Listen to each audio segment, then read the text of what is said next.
Oiê, meu nome é Yasmin, se você ainda não me conhece, muito prazer e seja muito bem-vindo a esse canal. Eu sou psicóloga formada no Brasil e eu moro na Califórnia há 5 anos e meio, onde eu fiz mestrado em terapia de família e casal e atuo como psicoterapeuta. Antes de começar o vídeo de hoje, eu queria te pedir para já se inscrever nesse canal, deixar o seu like aqui, para você não perder nenhum conteúdo e continuar aí aprendendo a como se tornar psicoterapeuta aqui nos Estados Unidos. Se você não quer mesmo perder nenhum conteúdo, já vai lá no meu Instagram que eu vou deixar aqui, já segue, curte lá as publicações e fica sempre de olho, porque eu sempre tô lá atualizando e mandando material para te ajudar aí na sua carreira fora do país. Mas então, o assunto de hoje, eu queria começar uma série de vídeos falando sobre como é que foi a minha experiência nos diversos lugares que eu já trabalhei como psicoterapeuta aqui nos Estados Unidos. Desde quando eu comecei o mestrado, né, até agora, eu já trabalhei em bastante lugares diferentes. Eu já trabalhei em escola, já trabalhei em clínica comunitária, em abrigo de violência doméstica, clínica de internação para adolescentes, até chegar na clínica particular, que é onde eu tô atualmente. Mas eu queria falar um pouco com vocês sobre como é que é a atuação do psicoterapeuta nessas diversas áreas e diversos locais que é possível da gente atuar. Se você já assistiu meus outros vídeos, você já sabe que durante o mestrado você vai ter que fazer um estágio, que é o conhecido estágio profissional que a gente faz na faculdade de psicologia no Brasil. Aqui nos Estados Unidos você tem que fazer durante o mestrado. E esse estágio ele pode ser feito em diversos locais. Eu tive diversas experiências ao mesmo tempo, porque o local que eu trabalhava, né, que eu estagiava, ele oferecia atendimento em escola, ele oferecia atendimento na clínica comunitária e ele oferecia atendimento no abrigo de violência doméstica. Então, por um ano, eu trabalhei em 3 locais diferentes, dependendo do dia da semana, do horário. Cada dia eu estava em um local diferente. Então, foi uma experiência bem diversificada, mas também muito rica, que me ajudou muito a aprender e a entender como é que funciona tanto o americano quanto as coisas, né, aqui nos Estados Unidos. Mas a minha primeira experiência mesmo, que é o que eu quero compartilhar com vocês hoje, foi em uma escola de ensino médio. Sabe o high school, que a gente conhece dos filmes americanos? Pois é, foi o primeiro local que eu comecei a oferecer psicoterapia ainda no meu mestrado aqui nos Estados Unidos. Eu comecei em agosto, né, porque aqui nos Estados Unidos o ano letivo começa em agosto, vai de agosto a junho, julho. E aí é quando justamente a gente tem que começar a fazer estágio. Então, eu comecei numa escola de ensino médio e assim, gente, eu não tinha ideia do que eu estava, né, para acontecer ali. Eu lembro que eles pediram pra gente colocar uma hierarquia de níveis, né, que a gente gostaria de atuar, se era ensino fundamental, ensino mediano, né, ou high school. Eu lembro que eu coloquei o high school como minha última opção. Porque a gente sabe como é que é adolescente. Você imagina, você tá chegando num país que você ainda não domina totalmente a língua e a gente sabe que adolescente tem muitas gírias e adolescente também tem muito essa questão do julgamento. Então eu ficava com um pouco de medo, eu falava, não, imagina eu chegando pra atender adolescente, eu não vou entender as gírias que eles falam, eles não vão me entender e eles vão me criticar e a gente não vai conseguir se comunicar. Então eu coloquei high school no meu terceiro lugar, como terceira opção. E acabou que eu fui parar no high school, porque foi arranjado por conta de dias, porque além das opções de nível de escolaridade, você também colocava os dias que você queria fazer o seu estágio, e aí pelos dias que eu coloquei, o high school parecia que era o que estava mais disponível e eu fui parar no high school. Aí eu fui, né, gente? Não sabia o que estava para me esperar, mas fui assim mesmo. Como é que é a atuação de um psicoterapeuta nas escolas aqui nos Estados Unidos? Primeiro é importante a gente saber que praticamente todas as escolas públicas têm psicoterapeutas aqui nos Estados Unidos. Muito diferente no Brasil, né? O meu estágio foi em uma escola pública e todas as escolas públicas, pelo menos aqui da Califórnia, né, que eu conheço, tem psicoterapeutas. É obrigatório ter psicoterapeutas e muitas delas abrem as portas para quem está no mestrado para ter ali a sua experiência, a primeira experiência profissional, sendo supervisionado pelo terapeuta que já tem a licença, que já tem mais experiência, mas todas as escolas precisam ter terapeutas, até mais de um. Na escola que eu estudava, que eu trabalhava, tinha vários psicoterapeutas, então a gente dividia a sala, a gente se comunicava. Então, tem uma variedade muito grande e é, sem dúvida, um dos principais locais de atuação do psicoterapeuta aqui nos Estados Unidos. Eu, como tinha o meu mestrado em counseling, eu era, né, a mental health counselor ali da escola. E as escolas também possuem o psychologist, né, que chamam School Psychologist. Se a gente for traduzir ao pé da letra, seria realmente psicólogo escolar.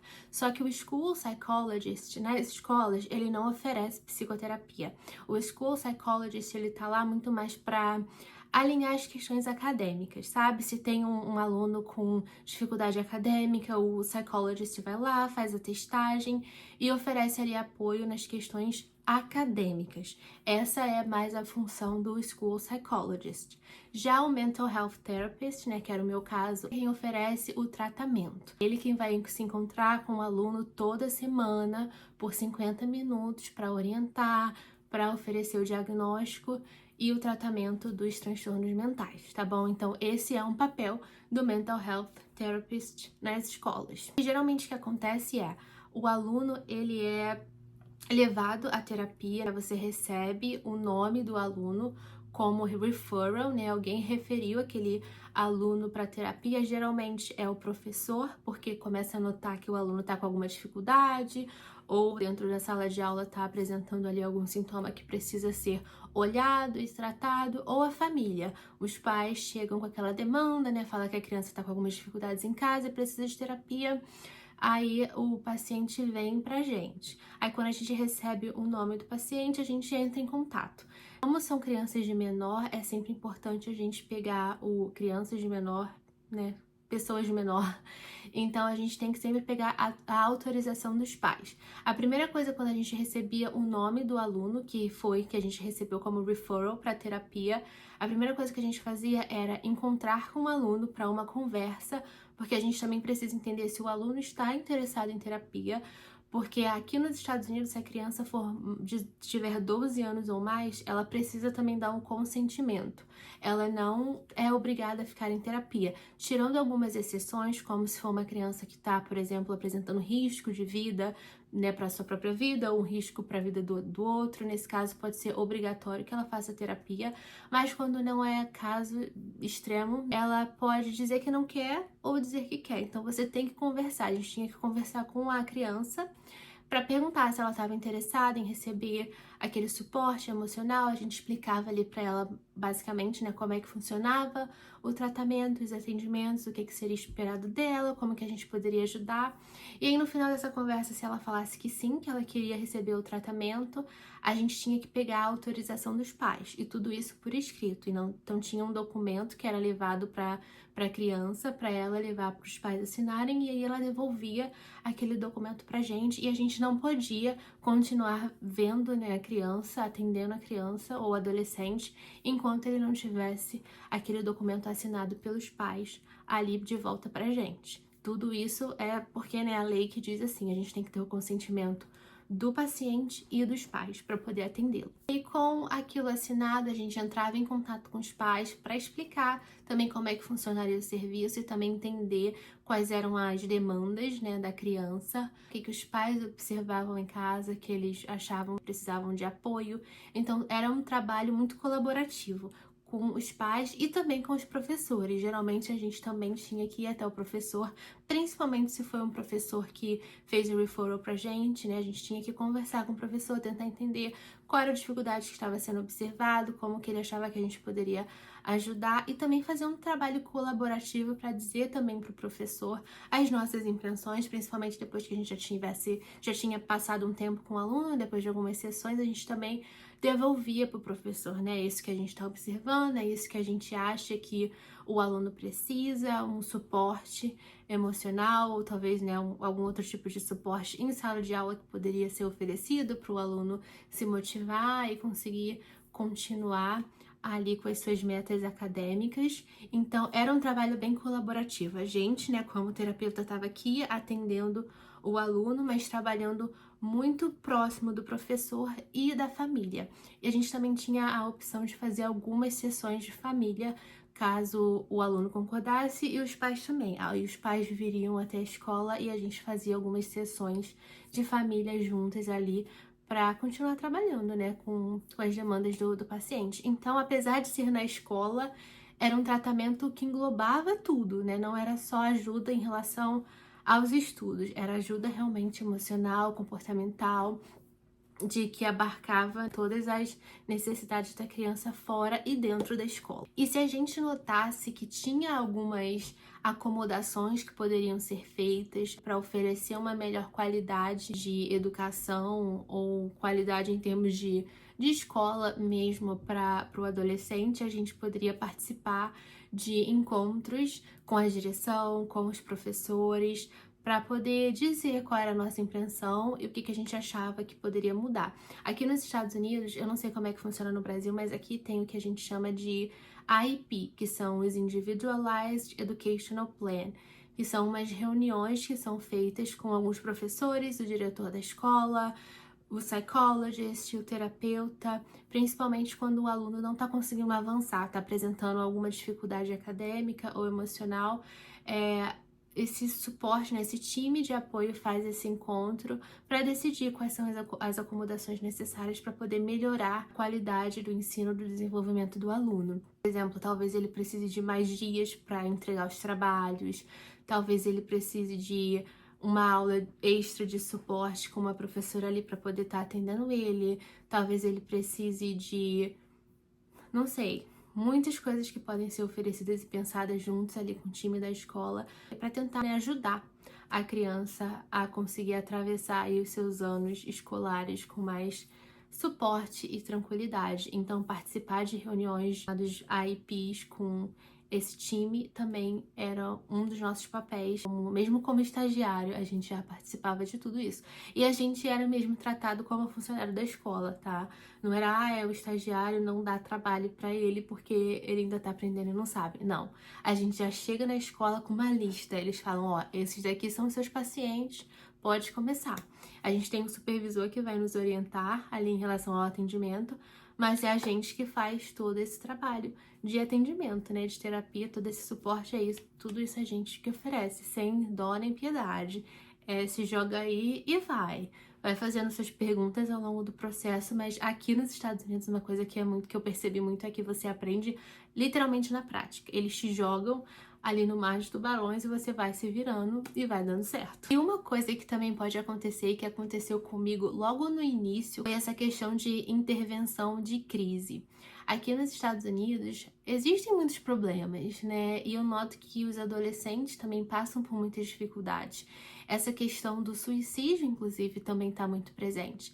Então a gente sempre tem treinamentos, né, sobre o que fazer caso algum aluno ou alguma pessoa fale para você que está tendo pensamento suicida. Isso, inclusive, é uma coisa que a gente tem que perguntar de cara. Você tá tendo, você já teve pensamentos suicidas? Eu acho que no Brasil, pelo menos antes, né, uns anos atrás, a gente tinha muito medo de falar sobre isso. Eu noto que agora a gente tá falando mais sobre, o que é muito bom, mas aqui você fala abertamente, não tem nenhum tabu enquanto a isso. Então a gente já chega, inclusive na primeira sessão, e toda sessão a gente é guiado a perguntar: você tá com algum tipo de pensamento suicida? Você tem um plano? Você tem intenção de agir no plano? O que que você pretende fazer? Quando que você pretende fazer? Tudo isso a gente tem que perguntar abertamente. Em uma das minhas primeiras sessões ali na escola, um aluno chegou para mim e falou para mim que tinha pensamentos suicidas e tinha um plano e que tinha ação de agir, a intenção de agir nesse plano. E aí eu, super nova, nunca tinha lidado com isso na minha vida, né? Super nova no trabalho ali. Eu peguei o telefone, liguei para minha supervisora e falei: olha, tem um aluno aqui comigo, você também não pode deixar o aluno sair, porque, né, ele tá falando para você que não tá seguro. Aí eu liguei pra ela e falei: olha, eu tô com fulano aqui na minha frente e ele tá me falando que ele tá tendo pensamentos suicidas, o que que a gente faz? E aí ela me orientou a tentar fazer um safety plan, né, que é um plano de segurança com ele, pra ver se ele concordava em pelo menos se manter seguro até o dia seguinte, pra gente continuar trabalhando isso e avaliando. E aí meu aluno falou que não aceitava concordar, fazer ou concordar com um plano de segurança. E aí eu falei pra ela: ó, ele não tá aceitando. Assim, a gente não sabe se é real, se a pessoa vai fazer ou se a pessoa não vai fazer. Mas pela nossa própria conta, a gente precisa se proteger também, né? A gente precisa se proteger porque da mesma forma que o aluno pode sair dali e não fazer nada, ele também pode sair e fazer. E aí você vai ter tido essa informação, então alguma coisa pode cair na sua conta. Então, todo momento que tem alguma suspeita de que isso pode estar passando na cabeça da pessoa, você tem que intervir. E aí, naquela hora, a minha supervisora me orientou a ligar para Mobile Crisis, né, que é um sistema de crise móvel que tem para atender as escolas. E aí, nesse sistema, alguém do sistema lá de crise, como é que se fala? Da organização lá que trata mesmo dessas crises, vai até a escola fazer a avaliação do paciente. Eles que vão fazer, né, a avaliação e julgar se o paciente precisa ir para o hospital ou não. Eu tive que ligar para o sistema de crise e nesse tempo todo eu tô informando pro meu paciente tudo o que tá acontecendo, tá? Tudo é muito claro e aberto. Eu falei para ele, olha, você tá me falando que você tá com pensamentos suicidas, então eu vou ter que ligar pra minha supervisora pra ela me orientar o que eu tenho que fazer. Ele falou, tá bom, pode ligar. Então tudo isso era muito claro pra pessoa também, porque eu também tenho que ter, né, essa comunicação com ele. E aí eles vieram pra escola e nesse tempo eu também precisei ligar para os pais do aluno, porque os pais também precisam ser informados a todo momento. E aí os pais vieram para a escola, todos, né, muito nervosos, o que está acontecendo. E aí eu expliquei o que estava acontecendo, tentei acalmar e todo esse tempo a gente ficou ali conversando junto. Aí o sistema de crise chegou. Eles levaram o paciente, conversaram com o paciente. Nesse meio tempo eu tô lá com os pais, acalmando os pais, informando para eles o que tá acontecendo, porque existe a confidencialidade da terapia, mas quando é um caso assim de suicídio, de segurança mesmo, a gente pode quebrar essa confidencialidade, né? Então eu tava informando para os pais, óbvio que só o necessário, né? O que tava acontecendo e a gente ficou. E ao todo deram umas 6 horas de intervenção ali na escola, porque eu também não podia sair, né, já que eu tinha iniciado esse chamado, eu tive que ficar ali esperando tudo acontecer. E aí no final de tudo, eles conseguiram acalmar o paciente, acho que o paciente não queria ir para o hospital, ele concordou em seguir o plano de segurança e foi embora com os pais e deu tudo certo, ficou tudo bem. Eu continuei atendendo esse paciente até o final do ano letivo, que a terapia tem a duração do ano letivo. Quando o ano letivo acaba, as crianças não têm terapia durante as férias, até o próximo ano letivo, que é quando elas vão voltar para a lista para ser atendido por um novo terapeuta, porque também geralmente os terapeutas são por ano letivo escolar, a não ser que eles continuem naquela escola. Eu acabei continuando por mais um tempo, mas ele não foi mais meu paciente e ele conseguiu. Eu acho que tudo isso acabou fazendo com que a gente criasse uma relação até muito forte, porque ele viu que eu tava ali, que eu não ia desistir dele, que a gente ia junto continuar mantendo em segurança. Então a gente continuou se vendo, até com os pais também, apesar de ter sido uma situação de susto para eles, criaram também essa confiança em mim por ver que eu estava realmente fazendo o que era necessário para a criança ficar em segurança. E aí foi isso, essa foi a minha experiência com 6 horas de atendimento, de intervenção aí em uma crise, mas eu tô falando isso pra vocês porque é uma coisa que pode acontecer em escola ou em qualquer lugar. Se a pessoa tá reportando pra você aqueles pensamentos suicidas ou homicidas, você tem que fazer alguma coisa, você não pode simplesmente deixar a pessoa embora. Você tem que ficar com ela até ela se sentir melhor, ou ter pelo menos uma assinatura ali num plano de segurança. E aí é isso, então isso também faz parte do trabalho, se necessário, mas eu acho que de uma forma geral é isso. Nós, mental health therapists, né, numa escola a gente oferece diagnóstico, tratamento, avaliação, a gente trabalha colaborando com professores, com pais, oferecendo ajuda emocional, comportamental, no que diz respeito ao acadêmico, mas também no social, no relacional, no pessoal, individual. Realmente abrange muita coisa ali, apesar de ser na escola, é um trabalho bastante completo. Essa foi um pouco da minha experiência como psicoterapeuta em uma escola. Eu sei que muita gente gosta de trabalhar nesse ambiente, porque tem muita oportunidade. Também tem terapeutas já licenciados, então é uma equipe mesmo de colaboração para ajudar os alunos. Isso é bem legal. Eu noto que existe mesmo essa valorização do aluno e os profissionais também sendo essa equipe de suporte. Mas é isso, me conta aqui se você tem alguma dúvida, me conta o que você achou dessa experiência, se você se veria trabalhando como um psicoterapeuta em escola aqui nos Estados Unidos. Se você tiver alguma dúvida, deixa aqui nos comentários que eu vou ficar super feliz em poder responder e te ajudar. E mais uma vez, não deixa de se inscrever aqui no canal, deixar o seu like nesse vídeo e ir lá no meu Instagram para você já seguir, acompanhar os conteúdos. E é isso, até o próximo vídeo.